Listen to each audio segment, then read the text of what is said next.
नमस्कार, आप देख रहे हैं मौसम तक चैनल पर अगले 3 दिनों के मौसम पूर्वानुमान का बुलेटिन। आज 3 जुलाई है। दोस्तों, भारत के सभी भागों पर मानसून का अब डेरा हो चुका है। राजस्थान के उन पश्चिमी क्षेत्रों पर, पंजाब और हरियाणा के भी पश्चिमी क्षेत्रों पर मानसून पहुंच चुका है, जहां पर इंतजार हो रहा था। और 2 जुलाई को ही समग्र भारत में मानसून का आगमन हो गया और इस तरह से इस बार सामान्य समय से 6 दिन पहले मानसून पहुंच गया। अभी फिलहाल बारिश की स्थिति एक बार देखूंगा।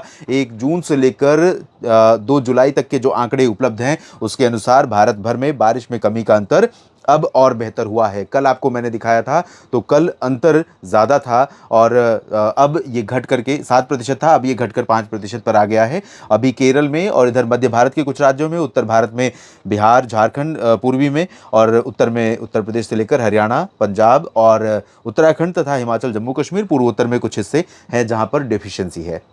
मॉनसून की अक्षीय रेखा बननी शुरू हो गई है और पंजाब से लेकर इस तरह से मणिपुर के बीच में बनी हुई है। साथ ही साथ कई मौसमी सिस्टम भारत के इस मॉनसून ट्रफ को सपोर्ट कर रहे हैं। इसके चलते बारिश का जो दायरा रहेगा, बारिश का जो प्रभाव रहेगा अगले 3 दिनों में, वो मुख्यतः पूर्वोत्तर से लेकर उत्तर पश्चिम भारत तक और मध्य के कुछ हिस्सों तक लगातार बना रहेगा। अनुमान इन मॉडल्स के अनुसार, और जिस तरह की हवा की दिशा अरब सागर और बंगाल की खाड़ी की तरफ से भारत के ऊपर पहुंचती हुई नजर आ रही है, और जो हवा ये तय करती है कि मानसून या बारिश की स्थिति कैसी रहेगी, तो इस समय हवाएं लगातार सपोर्टिव हैं। उत्तर और पूर्वोत्तर तथा मध्य भारत के कुछ भागों में बारिश के लिए परिस्थितियां अनुकूल बन रही हैं, लेकिन इसके बावजूद कई जगहों पर अभी बरसात अच्छे खासे पूर्वानुमान, अच्छे खासे अलर्ट के बावजूद देखने को नहीं मिल रही है। जाहिर सी बात है, ये बड़ी चिंता का विषय है। इस पर सभी को चिंता करने की ज़रूरत है। सिर्फ पूर्वानुमान गलत हो रहा है, इसको कह देने से काम नहीं चलने वाला। क्यों हो रहा है ऐसा, वजह क्या है, ये इस पर अब चिंता करने की ज़रूरत है। क्योंकि जिन परिस्थितियों में, जिन मौसमी मापदंडों के पूरा होने पर बरसात होती है आमतौर पर, वो सारी परिस्थितियां देखने को मिल रही हैं। उसके बावजूद आखिर बारिश नदारद क्यों है? बादल बन रहे हैं, घने बादल, लगातार ऊपर घनघोर घटाएं छाई रह रही हैं और उसके चलते उमस से लोगों का बुरा हाल हो रहा है। भले ही लू का प्रभाव समाप्त हो गया है, लेकिन उमस और गर्मी ने बुरा हाल कर रखा है। तो आखिर बरसात क्यों नहीं हो रही है? फिलहाल अभी ये एक रिसर्च का विषय है और मैं आप अकेले सोच कर, कल्पना करके अगर कुछ बातें करेंगे तो वो हवा में तीर छोड़ने जैसा होगा।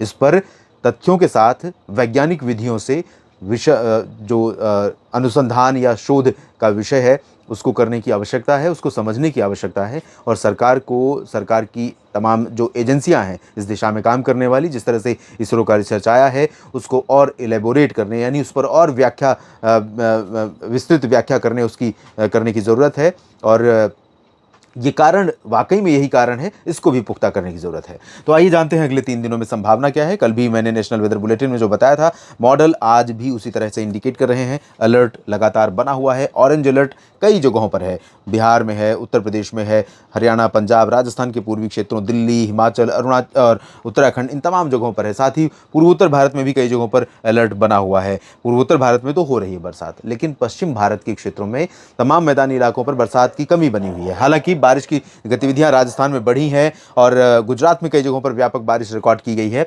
फिलहाल अभी जो 24 घंटों के दौरान संभावना दिख रही है, उसमें पंजाब, हरियाणा, चंडीगढ़, दिल्ली, उत्तराखंड, उत्तर प्रदेश, राजस्थान के पूर्वी रीजन, इन भागों में हल्की से मध्यम बौछारें गिर सकती हैं और उत्तर प्रदेश, बिहार के क्षेत्रों में अधिकांश जगहों पर हल्की से मध्यम, कुछ स्थानों पर भारी वर्षा होने की संभावनाएं नजर आ रही हैं। झारखंड, ओडिशा, छत्तीसगढ़ और मध्य प्रदेश में भी अधिकांश भागों में बारिश की उम्मीद है, लेकिन पश्चिम बंगाल के गंगेय क्षेत्रों पर अभी मानसून फिर से थोड़ा सा कमजोर हो रहा है, क्योंकि यहाँ पर एक वैक्यूम बन रहा है। अब देखें, हवाएं यहाँ आने के बाद इस तरह से टर्न ले रही हैं, तो यहाँ पर फिलहाल बादल भी बहुत ज़्यादा बनते हुए नजर आ रहे हैं इस मॉडल के अनुसार। लेकिन जो परिस्थिति है, उस परिस्थिति के अनुसार मुझे ऐसा लगता है कि उत्तर पूर्वी ओडिशा और एडजॉइनिंग गंगेय पश्चिम बंगाल के ऊपर बादल बहुत घने बनेंगे। ये अलग बात है कि ये बादल यहाँ न बरसकर झारखंड के उत्तरी रीजन पर पहुँच जाएँ या बिहार के ऊपर पहुँच जाएँ, तो यहाँ पर ज़्यादा बारिश हो सकती है, लेकिन यहाँ पर बादल बनेंगे ज़रूर, ऐसी संभावनाएं हैं। यहाँ पर नागालैंड से लेकर मणिपुर, मिजोरम, त्रिपुरा और साथ ही असम, मेघालय, अरुणाचल, सिक्किम, उपहिमालय पश्चिम बंगाल में कई स्थानों पर वर्षा हो सकती है।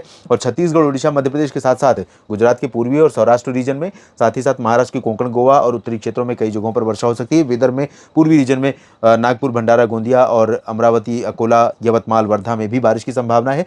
मराठवाड़ा और दक्षिणी मध्य महाराष्ट्र में फिलहाल मानसून कमजोर रहेगा। तेलंगाना, कर्नाटक के आंतरिक इलाकों में मानसून कमजोर रहेगा। तटीय आंध्र प्रदेश में और तमिलनाडु के उत्तरी तटीय क्षेत्रों, आंतरिक तमिलनाडु, केरल, लक्षद्वीप, यहाँ पर भी बारिश की संभावना दिखाई पड़ रही है।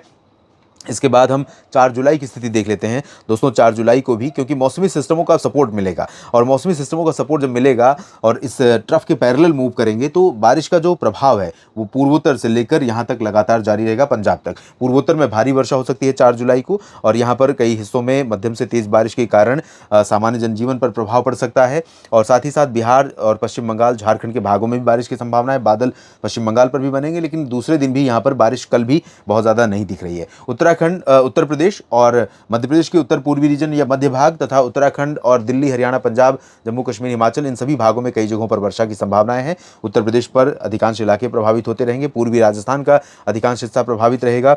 महाराष्ट्र के उत्तरी क्षेत्रों में, छत्तीसगढ़, उड़ीसा के कुछ भागों में, हालांकि इंटेंसिटी महाराष्ट्र, छत्तीसगढ़, उड़ीसा में कम रहेगी, गुजरात में भी कम रहेगी, लेकिन कोस्टल महाराष्ट्र में, तटीय कर्नाटक में भारी बारिश की संभावना रहेगी। केरल, लक्षद्वीप में बारिश की उम्मीदें रहेंगी। तटीय आंध्र प्रदेश और तमिलनाडु का जो उत्तरी तटीय क्षेत्र है, यहाँ पर लगातार बारिश का क्रम बना रहेगा, और आंतरिक इलाकों पर फिर से बारिश थोड़ा सा बढ़ती हुई नजर आ रही है। और अगर बात करें यहाँ पर हम 5 जुलाई की, तो 5 जुलाई के दिन आप देख सकते हैं जो सिस्टम या नमी का फ्लो है वो लगातार, क्योंकि यहाँ से ऐड हो रहा है, साथ ही अरब सागर से ऐड हो रहा है, तो ये पाकिस्तान के ऊपर पहुँच जाएगा और आगे बढ़ते हुए जम्मू कश्मीर के ऊपर पहुँच जाएगा। जम्मू, कटरा, उधमपुर और तरन तारण, अमृतसर, जालंधर, पठानकोट, इन भागों में कुछ जगहों पर भारी वर्षा हो सकती है। इन 3 दिनों के दौरान भी ये संभावना रहेगी, लेकिन 4 और 5 जुलाई के बीच में ज़्यादा चांसेस यहाँ पर रहेंगे मध्यम से भारी बारिश के। इसके अलावा हिमाचल का बाकी क्षेत्र, हिमाचल का अधिकांश इलाका और उत्तराखंड के हिस्से, हरियाणा, पंजाब के शेष भाग, दिल्ली, पूर्वी राजस्थान में कई जगहों पर हल्की वर्षा हो सकती है, और उत्तर प्रदेश में मध्यम से भारी बारिश की संभावनाएं दिखाई दे रही हैं। बिहार में भी लगातार तीसरे दिन भी बारिश काफ़ी तेज़ बनी रहेगी। पूर्वोत्तर भारत में बारिश बहुत ज़्यादा बढ़ रही है, और ये बारिश अगर हवा की नमी, जो हवा के साथ नमी आ रही है, उसको आगे यहाँ पर मूव करने का मौका मिला, तो ये नमी इन सभी क्षेत्रों में और आने वाले दिनों में बरसात दे सकती है अच्छी। फिलहाल उप हिमालयी पश्चिम बंगाल, सिक्किम, असम, मेघालय, अरुणाचल प्रदेश, इन सभी भागों के लिए अलर्ट रहेगा हैवी रेन का। यहाँ पर सामान्य जनजीवन पर असर पड़ सकता है इस भारी बारिश के चलते। यहाँ पर सावधान रहें, सतर्क रहें, और खासतौर पर फ्रंटियर पर तैनात जो सीमावर्ती क्षेत्र हैं, यहाँ पर तैनात जो सैन्यकर्मी हैं, सेना के जवान हैं, उनको भी अलर्ट पर रहने की ज़रूरत है, क्योंकि सेना की जो सीमा की सुरक्षा है उसके दायित्व के साथ साथ अपना भी ध्यान आपको रखना पड़ेगा, क्योंकि इस दौरान यहाँ पर चुनौतियाँ बहुत ज़्यादा बढ़ जाती हैं। जैसे उत्तर भारत के पर्वतीय क्षेत्रों पर, नागालैंड, मणिपुर, मिजोरम, त्रिपुरा में भी कई स्थानों पर वर्षा होने की संभावना यहाँ पर बनी हुई है। बिहार के अलावा झारखंड, पश्चिम बंगाल, उड़ीसा, छत्तीसगढ़ और मध्य प्रदेश के अधिकांश भागों पर या तो हल्की बारिश होगी, कहीं कहीं पर मध्यम बौछारें गिर सकती हैं, लेकिन उज्जैन, इंदौर, देवास और भोपाल में बारिश की गतिविधियां 5 जुलाई से बढ़ जाएंगी। और इसी तरह से पूर्वी गुजरात के भागों में बारिश फिर से बढ़ जाएगी, और कोंकण, गोवा पर लगातार बारिश जारी रहेगी। जैसे कर्नाटक के तटीय इलाकों में, गोवा में और लक्षद्वीप में बारिश जारी रहेगी, लेकिन आंतरिक इलाकों पर ये जो रीजन है महाराष्ट्र से लेकर साउथ पेनिनसुलर रीजन का, यानी मध्य महाराष्ट्र, मराठवाड़ा, विदर्भ और साथ ही साथ तेलंगाना, कर्नाटक, तमिलनाडु, रायलसीमा, इन क्षेत्रों में फिलहाल हल्की वर्षा या एक आध जगहों पर मध्यम बौछारें गिर सकती हैं। और तटीय आंध्र प्रदेश के क्षेत्रों में, उत्तरी तटीय तमिलनाडु में कुछ स्थानों पर मध्यम से भारी वर्षा से भी रूल आउट नहीं कर सकते। तो देश भर में कुछ इस तरह का मौसम देखने को मिलने वाला है। बाकी अपडेट के लिए लगातार मेरे साथ बने रहिएगा। मैं अब जानकारियाँ विश्लेषण करने के बाद अपलोड करता रहूँगा। आप सभी का ये वीडियो पूरा देखने के लिए बहुत बहुत धन्यवाद।